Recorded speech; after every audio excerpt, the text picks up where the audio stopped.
Good afternoon, everybody. Today we want to unveil our Q1 2025 in review and outlook. Joining us is our chief investment strategist who wrote much of this document, in particular some of the domestic indicator analysis we have, but also 5 major questions. Tim, without further ado, let's kind of get into this document. Thank you, Drew. Look, the key thing to talk about, obviously, is tariffs, right? Nobody's going to talk about Q1 without talking about tariffs.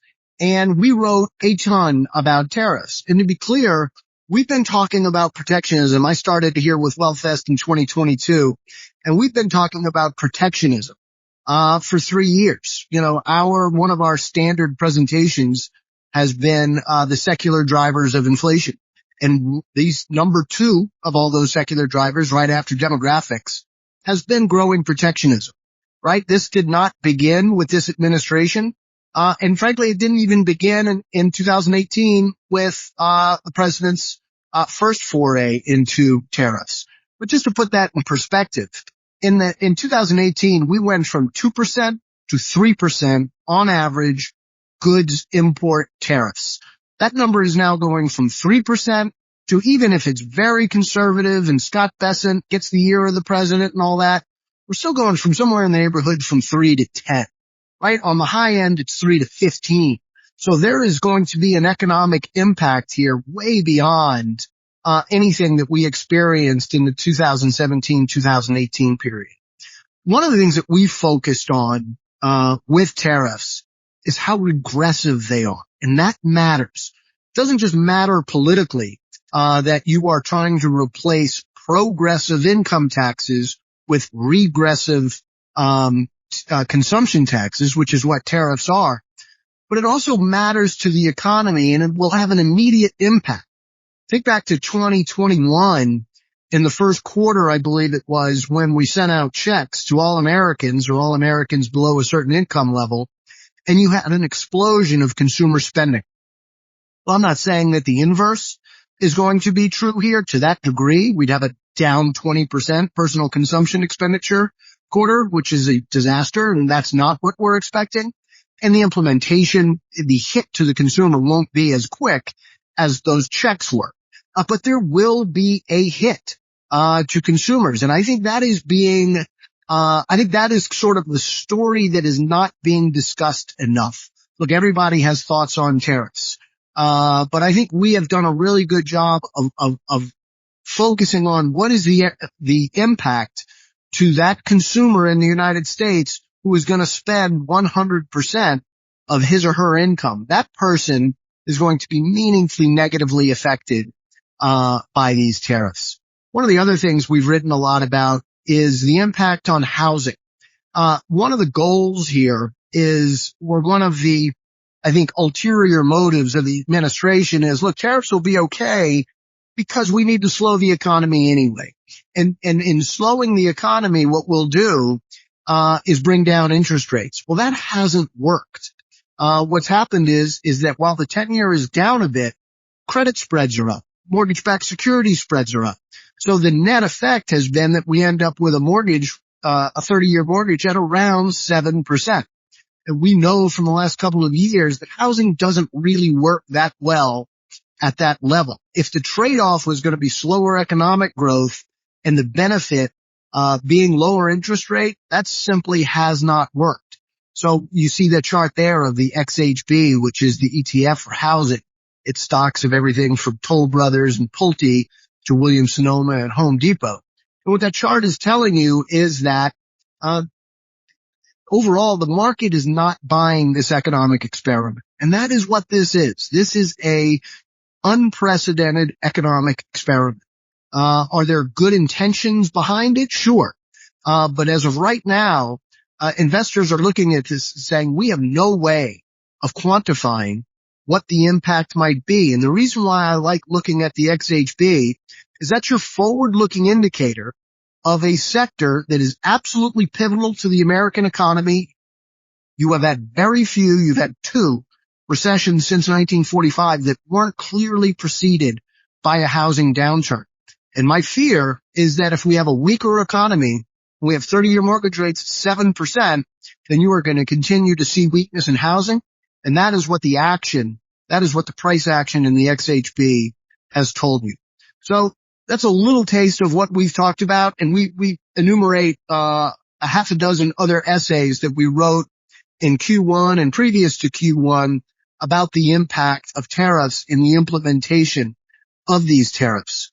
The most important thing I really want to focus on today is what we're calling the kind of the 5 key questions as we go into Q2 2025. You can see as Drew scrolls through there that we talk about gold, we talk about commodities, we talk about oil and gas. But the key here is what is going to be the impact of this economic experiment?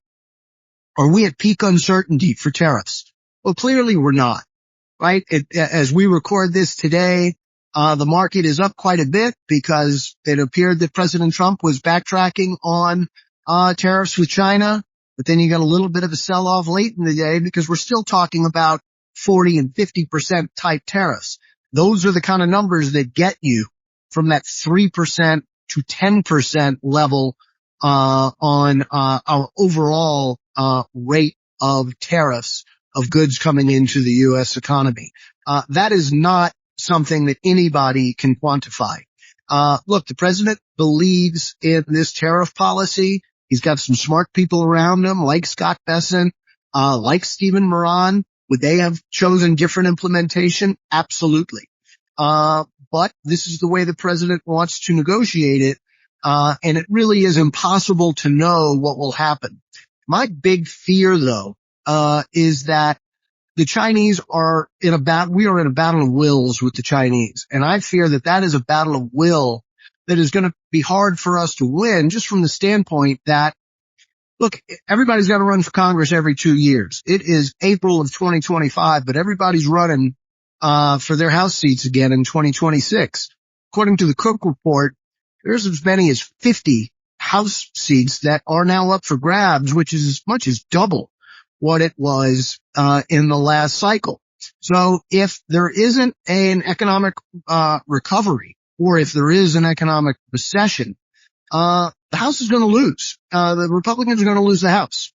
And if that happens, kind of all bets are off, and you're not going to make a lot of progress on this economic agenda of the president's.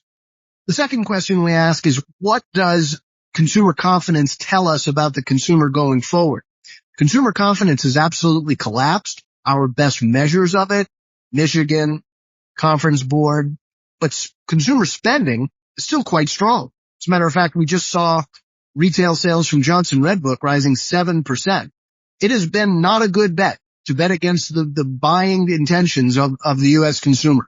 We've been putting up 3, 4, 5, 6% personal consumption expenditure growth really since 2009 for 15, 16 years. That said, you probably have something of a bullwhip effect, where when you have inflation expectations moving up as much as they have, people purchase more because they fear that the price of the goods are going to be more expensive in the future. So there's no question that these tariffs have been well telegraphed now, and that there is auto buying, durable goods buying that have come rapidly ahead of this. There's going to be a hangover post that, and I do fear that the majority of tariffs do get passed along to the end consumer, and there is going to be some sticker shock that comes with that. We have not yet seen the impacts. You're starting to get early data, TSA data, port data, and so forth that suggests that we are going to have a meaningful economic shock here, but we haven't really tangibly felt it yet. But my fear is we do end up with potential negative personal consumption expenditures.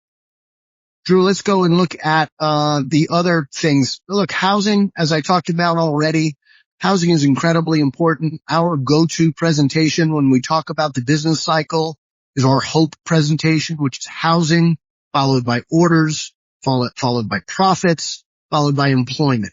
That's how the housing cycle works. You can add in market volatility with the profit side, and it's usually with some market weakness and some profit weakness that you end up with real employment weakness. if the 10-year is still above 4 and you have high mortgage spreads and you end up with a 30-year mortgage that sticks around 7%, we think you still have meaningful downside to the housing market.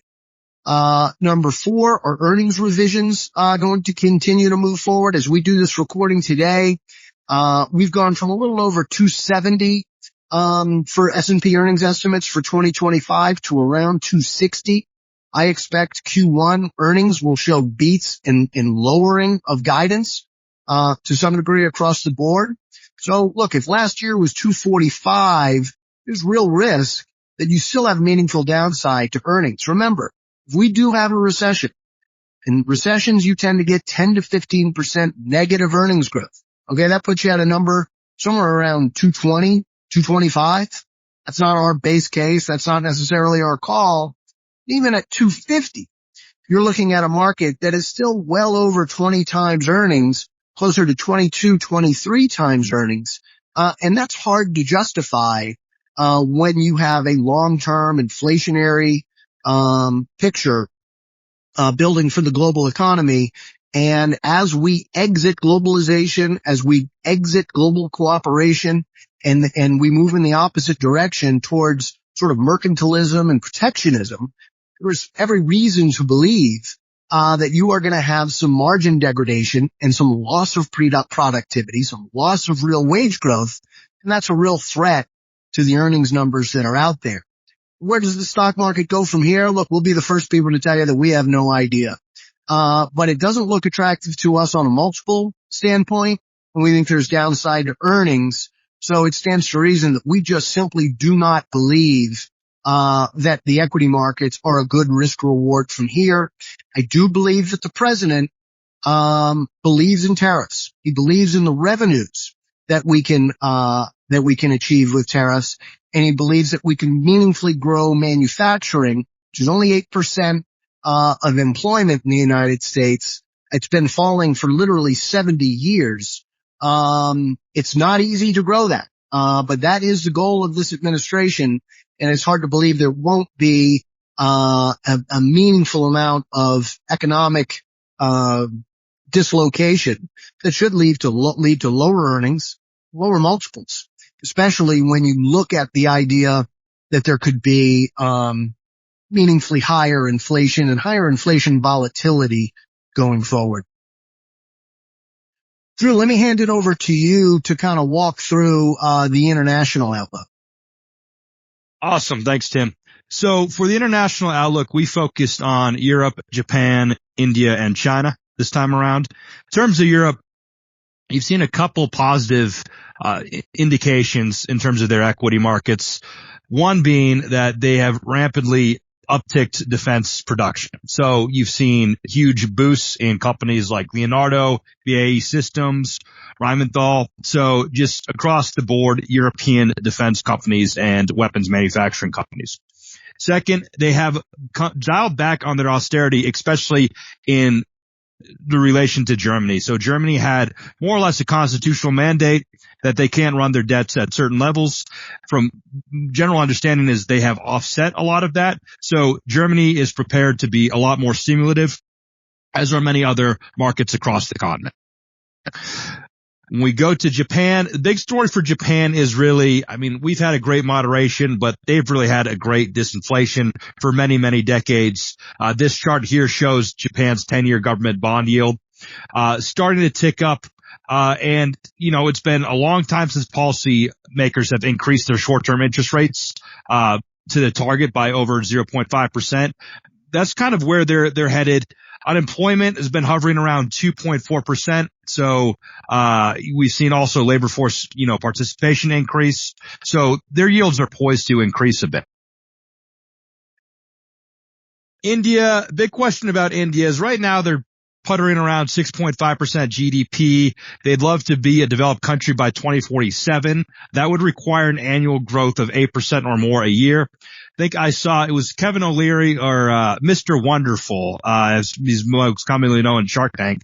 He was referencing that, look, there's a huge benefit to being in India's position right now because it is a market that is full of pharmaceutical production and generics. So if the U.S. and China have an escalatory trade war, there could be some serious deals that come out of the Modi government in terms of being a more primary market for U.S. pharmaceuticals. And that could be an indication that, yes, they have challenges, but if they position themselves well between the two behemoths of China and the United States, that could bode very well for them. China, and this will go into our portfolio analysis section. Look, they have had a policy CCP that's been very stimulative recently. That's been monetary stimulus. That's been fiscal stimulus. They've also coupled that with bank lending deregulations. But the tariffs that have recently occurred is a huge punch in the mouth. So we'll see how they respond to this in lieu of a deflating housing market and long-term debt problems they have in a lot of their municipalities in conjunction with the federal government. I mean, obviously they have done some export blocks of rare earth materials. What effect that will have is hotly debated. I mean, some people say that, look, it might affect vacuum cleaners, and other people say that this could affect weapons, depending on how rare these actual rare earth materials are. But really, the big story from us in terms of a portfolio analysis and in terms of geopolitical risk is the complete breakdown of the relationship between the United States and China. Obviously, what we have been trying to pursue with a greater industrial policy, whether it be carrots in the form of bills like the infrastructure bill or the IRA or the CHIPS Act, is to onshore some of the most important manufacturing, whether that be semiconductors, whether that be autos, things that we really want to build. When we look at 2000 versus 2024, there has been a huge siphoning of countries whose largest trading part was the United States that has now become China. That is particularly prominent in the global south. So Africa, South America, Southeast Asia, that's really where a lot of the movement has gone. A lot of that has been to, Belt and Road initiatives. The Chinese have just for the last 2 decades have been, doing some serious investments, but also have positioned themselves as a manufacturing hub. Between the U.S. and China, we're talking about 43% of global GDP. So this is the big story right now. Do the Chinese have an incursion in Taiwan? Does the trade retaliation escalate from here? That's our big story from a geopolitical risk, and the one we'll be looking at closely throughout this year. In terms of portfolio analysis updates, Dowbar recently came out with its new QIB. Really, it just highlights, investor behavior and how much they perform or underperform the broad-based indices they are trying to achieve, the results they're trying to achieve. More often than not, has been underperformance. And if we look at 2024, that represents the second largest annual investor gap in the last decade. The average equity fund investor finished the year with a gain of 16.54%, as I note below, versus the S&P up a little over 25%. So you have a difference of 848 basis points between your average retail investor and between the S&P. A lot of that has to do with timing risk, and that really dives into investor behavior such as loss aversion, confirmation bias, anchoring, all the things that make humans emotional and dumb animals, and prone to lose money in times of either market bulls or oftentimes in market bears as well. Sustainable withdrawal rates. We do a lot of work, and we have every year since 2015 with Dr. Wade Pfau, who is one of the prominent retirement researchers, and he's been a guest on our podcasts. This year, he updates what a sustainable withdrawal rate would be based on current expense ratios, based on current risk-free rates. And really, it's come down quite a bit since, the rule of 4% that Bill Bengen came out with in the 90s, largely due to the fact that we can't just look at U.S. equity performance. We have to look at a broader international market data. And that suggests right now there's no reason to believe that the U.S. experience in of itself can provide future confidence about what is a true worst case scenario. That becomes particularly an apt point if we're seeing capital outflows like we have seen continue, whether that go to China, whether that go to Europe, wherever it's been going. If that is a long-standing trend, as you like to point out, Tim, we're 4% of the world's population, 20+% of the world's GDP, but 70% of the world's market cap. We're looking a little bit expensive, and capital is looking elsewhere right now. And a big point on why these things, I'd say the overarching point on why sustainable withdrawal rates have gone down, is that longevity continues to improve, and longevity continues to improve within one's lifetime in retirement. So, when we're looking at a 65-year-old couple, 30 years might not be their retirement horizon. It might be more closer to 40 years, which means that they have to radically change their assumptions on what applicable drawdowns could be. Lastly, we end on annuities structured note update. 2024 was a banner year for annuities. RILAs have really positioned themselves well along the efficient frontier as a wedge between variable annuities and between fixed index annuities. We've seen huge growth in the fixed index annuity space year over year. And we have seen a drop off, obviously, amongst fixed rate deferred annuity sales. But within the last 3 years with more favorable interest rate environments, they really saw a big bulk of this business. We expect that might taper off a little bit, but it will be remaining strong. Structured notes, this quarter was down year over year. March was a strong month, with $9.57 billion in sales. But we think that increased volatility and elevated yields may forecast a positive outlook for structured investments generally. And then we end with a highlight reel. We had a lot of good guests on this quarter in terms of the podcast. So please be sure to check out Weekly Bull and Bear. A lot of this content has been evergreen, I'd say, for our guests. So what was recorded a month ago is still very pertinent today.